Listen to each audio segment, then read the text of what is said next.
নতুন গাছের ঢেঁড়স, ছোট ছোট গাছ কিন্তু ঢেঁড়স তো হয়েছে, হ্যাঁ ঢেঁড়স ধরা শুরু করে দিছে। এত ব্যস্ততার জন্য আসলে দেখাই হয়নি। আমি কয়দিন থেকে তোমাকে বলতেছি যে পরাগায়ন কিভাবে করে দেওয়া লাগে ড্রাগন ফুলের, সেটা দেখো। এখন ফুলটা নষ্ট হয়ে গেল কিনা আমি বুঝতে পারছি না। চলো তো দেখি ফুলটা নষ্ট হয়ে গেছে কিনা। আসো, আমার মনে হয় ফুলটা নষ্ট হয়ে গেছে, কারণ সাফার আব্বু এখন ড্রাগনের ফুলটা দেখতে যাচ্ছে।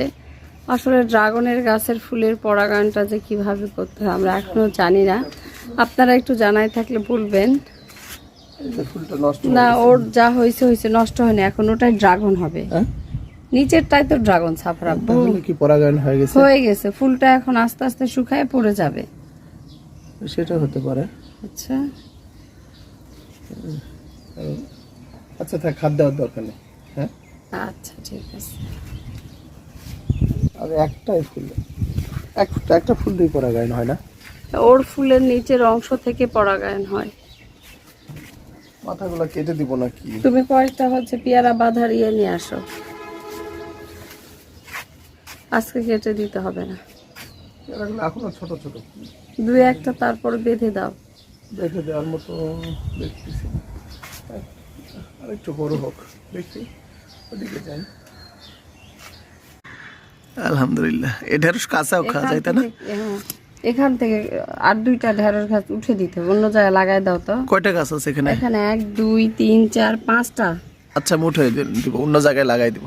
আসো, দিলেই হবে, বড় বড় হবে। তাছাড়া কিন্তু এখানেও ঢেঁড়স দেখছিলাম তো, এখানে একটা দিতেই পারো ঢেঁড়সের গাছ। এখানে বেগুনের চারা দিছি কালকে, যে একটা ঢেঁড়সের গাছ এই মাথায় হবে, ছোট্ট নাহলে একটা এই বেগুনের কোনায় চারা। দাও। আচ্ছা, দি বলে কলিমে।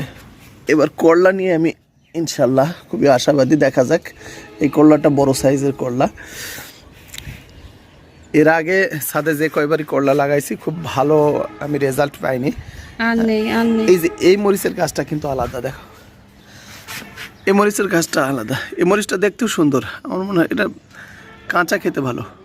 হ্যাঁ, এটাই আসল মরিচ। এখানে একটা ঢেঁড়স ছিল, তুলছ? ও, এখানকারটা তোলা হয়েছে।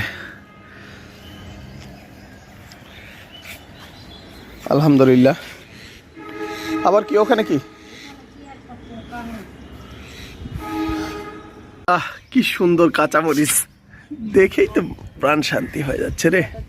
হ্যাঁ, এই মরিচগুলো একটু খাটো খাটো টাইপের, বুঝছো? বুঝছো, শোনো, এগুলা মরিচ একটু খাটো টাইপের। এটা আলাদা যাচ্ছে। এটা এগুলা কি খুব বেশি ঝাল? হ্যাঁ, ঝাল আছে, ঘ্রাণ সুন্দর, খুব সুন্দর। সেদিনই না পুঁই শাক, কলমি শাক তুললে তুমি। আবার হয়েছে, বললাম না এত সুন্দর। কালকে পুঁই শাক ভাজি করছি, আজকে সব কি তুলে খাওয়া যাবে? না, অল্প তুলবো, সেদিন বেশি হয়েছে। বেশি তুলো না, কারণ একবারে বেশি রান্না করার চেয়ে অল্প অল্প করে রান্না করে, একবারে বেশি রান্না করলে খেতেও ইচ্ছা করে না। ওটা কি? হ্যাঁ, ওটা মনে হয় আগাছা। এক সাইড থেকে একবারে বেশি রান্না করলে খেতে ইচ্ছা করে না, বুঝছো? অল্প করে করো, রুচি হবে। অল্পই উঠাবো, 1 মুঠ উঠাবো, সেদিন 2 মুঠ উঠাইছিলাম।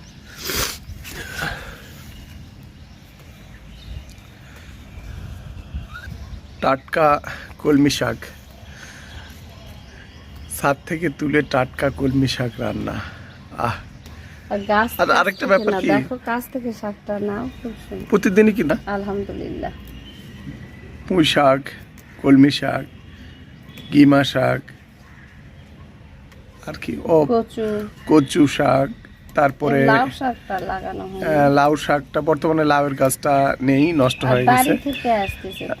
ওইটা অবশ্য আমাদের গ্রামের বাড়িতে আছে, ওটা আপনারা ভিডিওতে দেখেছেন।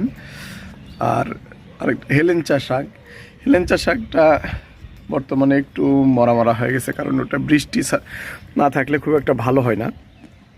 ওটাতে কি একটা সাদা ফাঙ্গাস, না ওইটা আমার মনে হয় কি জানো, মিস্ত্রিরা রং করলো না, রঙের পানিটা, কিন্তু ওই বালতিতে তো রঙের পানি দেওয়া হয়নি, কিভাবে ওখানে? কিন্তু আমার সাদা সাদা দেখে মনে হয়েছে যে রঙের পানি পড়ছে কিনা, এই জন্য নষ্ট হয়ে গেল কিনা। হতে পারে।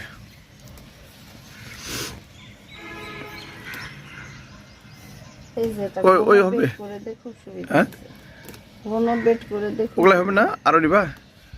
অল্প করে করো, খেতে ইচ্ছে করবে না তত। মা আসবে। মা আসবে। মাকে আমরা বিয়ের অনুষ্ঠানে রংপুরে নিয়ে গেছিলাম, ওই ভিডিওগুলো আসবে। মা গ্রামের বাড়িতে গেছে, মা হয়তো আজকে আসবে, কারণ সাফাকে মা তো কয়দিন থেকে দেখতেছে। মা 4 দিন 5 দিন করে এসে থাকে আমাদের বাড়িতে, আমাদের ভালোই লাগে। আর এই যে শশার গাছগুলো খুব সুন্দর হয়েছে, শশাও আসতেছে 2-1টা করে। ভালো থাকবেন সবাই। সকালবেলা আসলাম ছাদে, আপনাদেরকে 2-1টা দৃশ্য দেখালাম।